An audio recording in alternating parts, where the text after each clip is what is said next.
उपसभामुखले गुहारिन् गृहमन्त्री मलाई बचाउनुहुन्छ कि सुसाइड गरौं भन्दै सुनाइन् पीडा। जनआस्थाको समाचारपछि चरित्रमाथि सामाजिक सञ्जालमा चर्किएको आक्रमणले उपसभामुख तनावमा, परिवार समेत मानसिक दबावमा परेको गुनासो। उपसभामुख रुबी कुमारी ठाकुरले गृहमन्त्री सुदन गुरुङलाई फोन गरेर आफूलाई बचाउन गुहार मागेकी छिन्।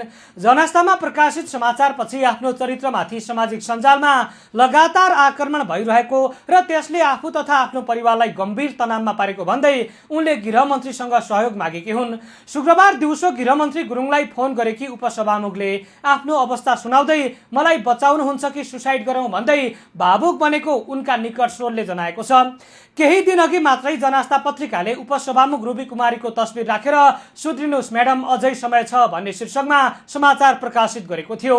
उक्त समाचारपछि आफू र आफ्नो परिवारमाथि मानसिक दबाव बढेको उपसभामुखले गृहमन्त्रीसँग गुनासो गरेकी हुन्। समाचार प्रकाशित भएपछि विषय त्यतिमै रोकिएन। सामाजिक सञ्जालमा समेत आफ्नो चरित्रलाई लिएर विभिन्न किसिमका टीका टिप्पणी र आक्रमण बढेको उपसभामुखको दाबी छ। यही कारण आफू मानसिक रूपमा निकै तनावमा परेको भन्दै उनले गृहमन्त्रीसँग सहयोग मागेकी हुन्। उपसभामुखले यस विषयमा प्रेस काउन्सिल नेपालमा समेत उजुरी दिइसकेकी छन्। उजुरीमा जनआस्थामा प्रकाशित सामग्री तथ्य प्रमाण र विश्वसनीय स्रोत बिना आएको तथा आफ्नो व्यक्तिगत प्रतिष्ठा, चरित्र, पद र सामाजिक मर्यादामा आँच पुर्याउने किसिमको रहेको दाबी गरिएको छ।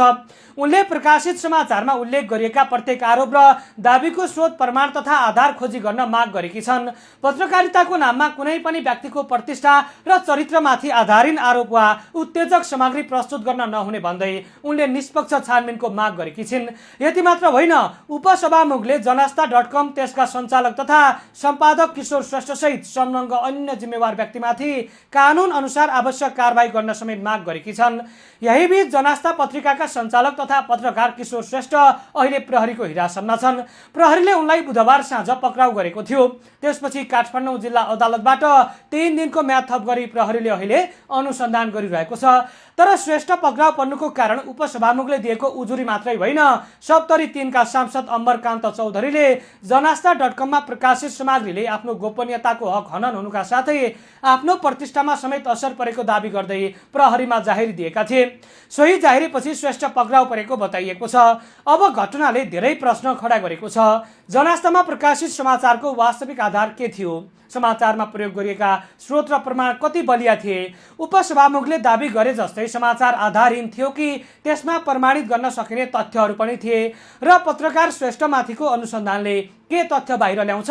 यी प्रश्नको जवाब अब सम्बन्धित निकायको छानबिनबाट खोजिनुपर्ने देखिन्छ। तर अहिले सबैभन्दा बढी चर्चामा आएको विषय भने उपसभामुखको